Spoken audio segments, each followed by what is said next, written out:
فاسألوا أهل الذكر إن كنتم لا تعلمون. Saya ingin titik beratkan teman-teman sekalian, dan ini yang paling banyak di Indonesia dimasuki oleh syaitan, didukung juga dengan media-media syaitan. Masalah pintu takut. Takut. Kenapa dukun-dukun itu kalau kita masuk ke tempatnya selalu gelap, ada tengkorak, remang-remang. Karena antum harus takut dulu. Kalau ada rasa takut, bisa dikuasai sama dia. Tapi kalau tidak takut gak bisa. Orang yang mau dihipnotis, kalau akidahnya benar gak bisa dihipnotis tuh. Syaitannya gak berani. Gitu kan? Dan ini kita harus hati-hati teman-teman sekalian, karena pintu takut ini selalu ditunggang oleh syaitan. Saya kasih contoh begini. Kalau ada satu rumah di Indonesia ini, anggap di Bali sinilah, karena antum lagi di Bali. Ada satu rumah teman-teman sekalian, di situ ada orang bunuh diri, gantung diri. Kira-kira mau beli rumahnya nggak? Jawab jujur ya. Kenapa nggak mau? Hah? Setelah saya jelaskan malam ini, beli besok ya. Diskonnya buat saya. Baik. Banyak orang jawabannya takut. Kenapa takut? Ada ruh gentayangan. Baik, simpan contoh itu. Ada contoh kedua teman-teman. Ada satu rumah, tadi bunuh diri ya. Sekarang satu rumah dibunuh oleh perampok. Mau beli rumahnya nggak? Sama juga. Masya Allah cuma 3 orang yang jawab, yang lain berani semua. Nggak mau juga beli. Kenapa? Takut. Ada ruh gentayangan. Teman-teman sekalian, ambil dari saya malam ini. Dengan izin Allah, ini ilmu dari wahyu, bukan dari saya. Tidak ada ruh gentayangan. Nggak ada ceritanya dalam Islam kuburan terbuka pocongnya keluar. Nggak ada itu. Nggak ada tangan dari kloset tarik-tarik orang. Itu semua dusta. Dusta. Perusakan akidah dari media-media syaitan nih. Sinetronnya, filmnya, segala macam. Manusia bisa berubah jadi singa lah, bisa beginilah, macam-macam. Dusta. Dusta. Nggak ada dalam Islam. Nggak ada. Dari mana dalilnya? Nggak ada ruh gentayangan. Baik, dengarkan hadisnya. Hadis yang mulia, hadis riwayat Bukhari. Suatu hari Nabi SAW pernah mengantar jenazah sahabatnya. Waktu jenazah tersebut ditaruh di kuburan, kata Nabi SAW, kalau seseorang mukmin meninggal dunia, siapa orang mukmin teman-teman sekalian? Orang yang sudah menggabungkan antara rukun Islam sama rukun iman. Kalau antum syahadat sudah, muslim, alhamdulillah, sholat 5 waktu, zakat, puasa Ramadan, haji, sudah dikerjain. Ditambah dengan keimanan, yakin Allah ada, yakin malaikat ada mencatat, yakin diturunkan dalam Al-Quran, yakin ada Rasul yang mengajarkan Nabi Muhammad SAW ada diterima pahalanya hari kiamat, maka itu namanya mukmin. Ditambah dengan mengimani qada dan qadar.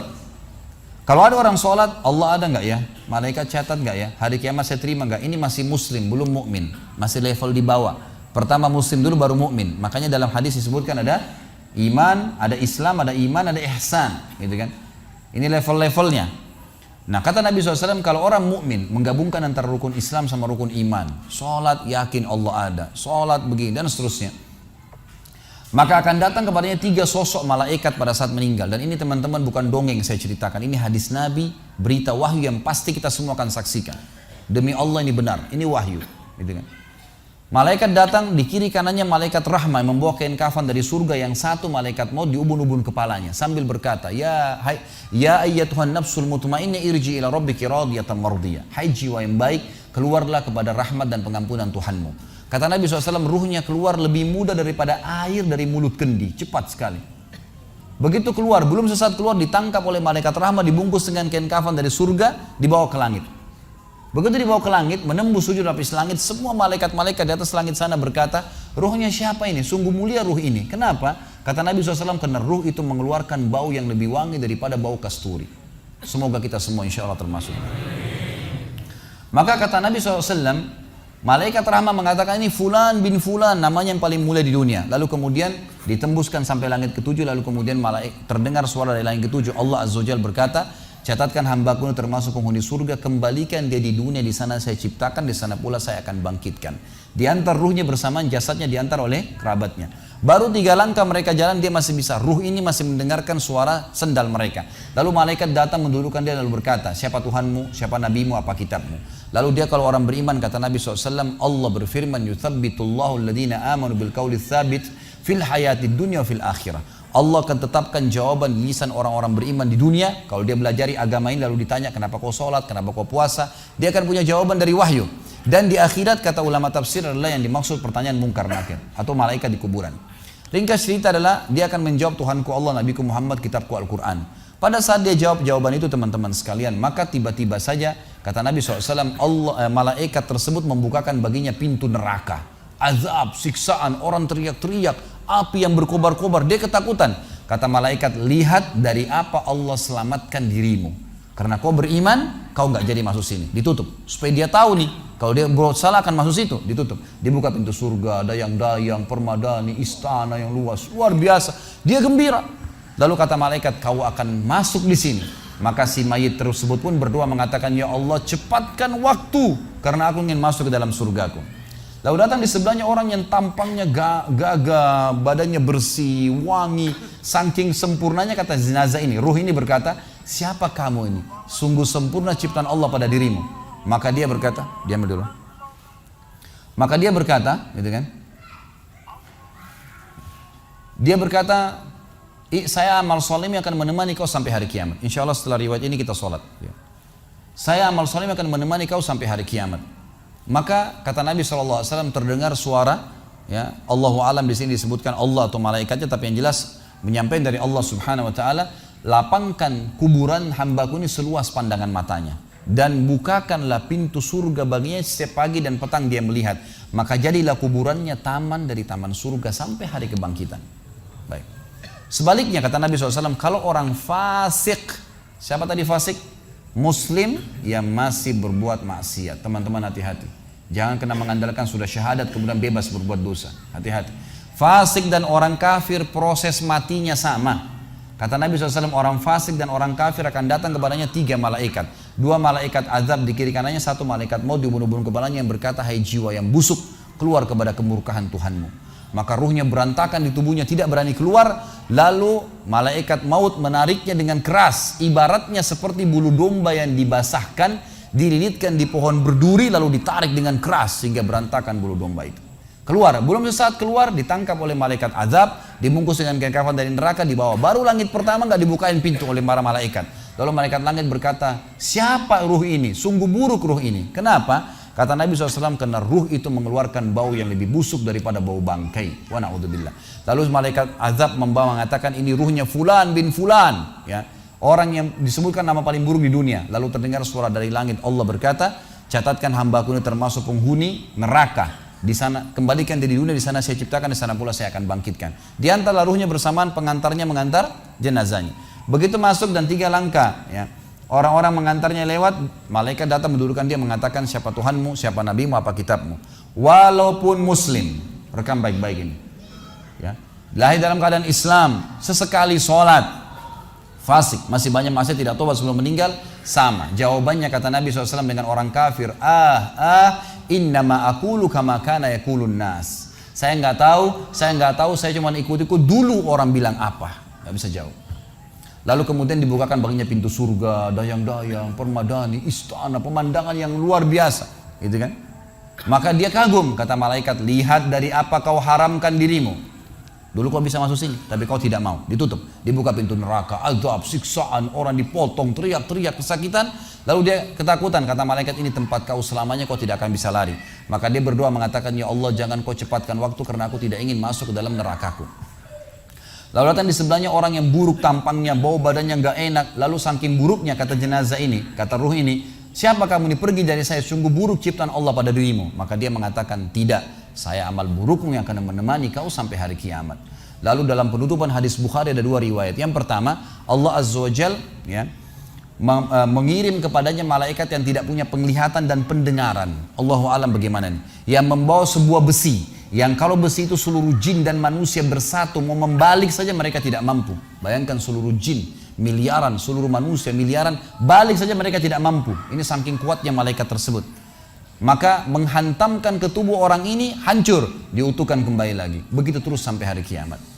Riwayat yang kedua mengatakan Allah Azza wa Jalla membuat dinding kuburannya merengut tubuhnya, menjepit tubuhnya sampai seperti ini tulang rusuknya. Kembali lagi. Kata ulama hadis digabungkan keduanya, dipukul sambil diremukkan, dikembalikan lagi. Begitu terus sampai hari kiamat. Maka teman-teman sekalian, dalil ini sebagai penutup dalam sesi pertama materi kita, teman-teman sekalian, dalil ini menjelaskan tidak adanya rugen tayangan dalam Islam. Gak ada. Kita tarik ke contoh tadi. Orang yang bunuh diri tadi berdosa besar bukan? Dosa besar. Berarti dia meninggal sekarang di kuburan lagi disiksa. Gak ada ceritanya keluar ganggu orang atau balas dendam. Gak ada waktu. Hancur, remuk, dikembalikan lagi. Begitu terus. Kemudian juga sama. Orang tadi contoh kedua yang dibunuh sekeluarga. Kalau dia muslim maka dia mati syahid. Matinya mulia bukan? Mulia. Berarti lagi nikmatin kuburannya taman dari taman surga. Nggak ada ceritanya tuh mereka keluar lagi ganggu orang. Gitu kan. Jadi mulai sekarang beli rumah yang banyak dianggap keramat tuh. Bacain surah Al-Baqarah ada semua syaitannya tuh. Harus yakin dengan sabda Nabi SAW. Rumah yang dibaca surah Al-Baqarah tidak akan masuk syaitan. Nggak ada. Takut semua syaitannya. Baik, kita tutup dengan kata-kata saya teman-teman sekalian. Lalu dari mana kalau saya beli rumah saya pernah dengar suara bayi di atas rumah, atap rumah saya. Saya pernah dengar suara cangkul di belakang rumah, pintu bunyi sendiri, gitu kan?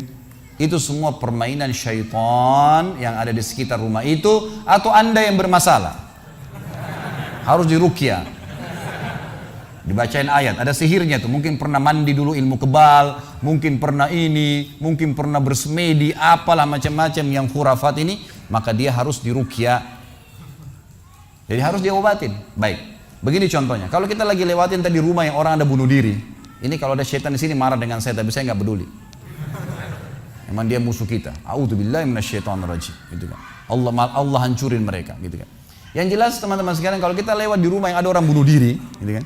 Misal pagarnya 10 meter, begitu kita jalan 1 meter pertama, semua syaitan itu ngerumunin kita tuh. Tuh yang bunuh diri itu perempuan, matanya belalak, rambutnya panjang, keluar darah dari hidungnya. Terus dibisikin. Orang yang takut, manusia yang takut, maka pada saat dia balik ke tempat yang tadi syaitan bisikin dia itu, dia lihat betul nanti perempuan tuh. Karena dia takut. Jadi dia bisa lihat. Yang takut saja bisa lihat. Yang tidak takut tidak bakal lihat. Makanya kalau ada temannya jalan di sebelah nggak takut, tanya, kau lihat gak? Dia bilang enggak. Kalau dia bayangkan nenek-nenek, dia lihat nenek-nenek temannya. Permainan syaitan. Maka orang beriman mustahil melihat yang seperti itu. Nggak ada ceritanya. Atau dasarnya orang itu kena sihir tadi. Maka bisa melihat penampakan karena ada syaitan yang mengganggu dia. Dan dia dasarnya membuka diri untuk itu. Makanya harus ruqyah, obat. Gitu kan? Ada metode pengobatan, tentu bisa lihat di YouTube, ada ceramah saya, ruqyah syariah. Ya, nama saya diketik, insya Allah ada tata cara yang sudah saya ajarkan caranya mengobatin itu. Tapi yang jelas itu semua permainan syaitan, teman-teman sekalian. Dan inilah poin pertama, pintu pertama untuk takut kepada Allah Subhanahu wa taala. Artinya semua selain Allah dalam makhluk jangan pernah takut dengan mereka. Syaitan pun yang biasa dianggap menakutkan bagi manusia itu dusta semua. Sampai sabda Nabi SAW mulia hadis Bukhari, siapa yang membaca Bismillah, Bismillah, maka syaitan yang ada di sekitarnya menjadi kecil seperti lalat. Jadi orang yang gambarkan syaitan besar itu tidak benar semua.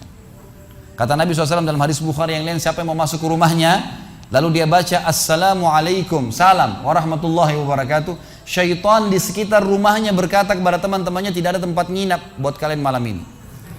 Salam saja sudah jadi benteng, nggak bisa masuk. Kalau dia makan dengan baca Bismillah, ya, dia baca Bismillah, maka syaitan berkata lagi sama teman-temannya, tidak ada makan malam buat kalian malam ini. Nggak bisa cuy. Dan syaitan tidak bisa membuka dan menembus tembok atau pintu manusia. Dusta semua itu tembus tembok, tembus pintu, dusta. Karena Nabi SAW yang bilang, syaitan tidak bisa membuka kembali pintu yang ditutup oleh manusia. Syaitan tidak bisa membalikkan ya, panci yang sudah ditutup oleh manusia. Maka padamkanlah lampu kalian, tutuplah panci-panci kalian. Karena syaitan bisa menunggangi makhluk yang lain. Sebagai penutup hadis Nabi SAW, pernah ada seorang sahabat membawa tikus ditangkap malam hari. Pada saat ditangkap tikus tersebut, lalu sahabatnya tidak bunuh, dipegang sama dia, dibawa ke masjid. Dia bilang, ya Rasulullah, ini tadi ya, saya tangkap di rumah saya apain hewan ini? Boleh saya bunuh atau enggak? Kata Nabi SAW, jadi tikus itu sambil ditahan oleh sahabat, Kebetulan Nabi SAW punya tikar yang dipakai sholat, di sebelahnya ada lilin kecil, minyak dengan api gitu kan. Lalu tikus ini sementara Nabi SAW bicara sama sahabat, lepas, menyentuh ya lilin Nabi SAW, lalu tumpah minyaknya di sejadah, di tikarnya Nabi, terbakar. Kata Nabi SAW, sesungguhnya hewan ini fasiqah, fuaisiqah, buruk, boleh dibunuh gitu kan. Dan syaitan menunggangi hewan seperti ini untuk membakar rumah-rumah kalian. Tapi mereka tidak bisa membakar langsung. Mereka cuma bisa menggunakan hewan yang kebetulan lewat dan seterusnya. Seperti misalnya syaitan bisa menggoda manusia lain untuk mengganggu kita, gitu kan. Tapi untuk dia langsung tidak ada ceritanya. Itu semua tidak benar teman-teman sekalian. Insya Allah. فاسألوا أهل الذكر إن كنتم لا تعلمون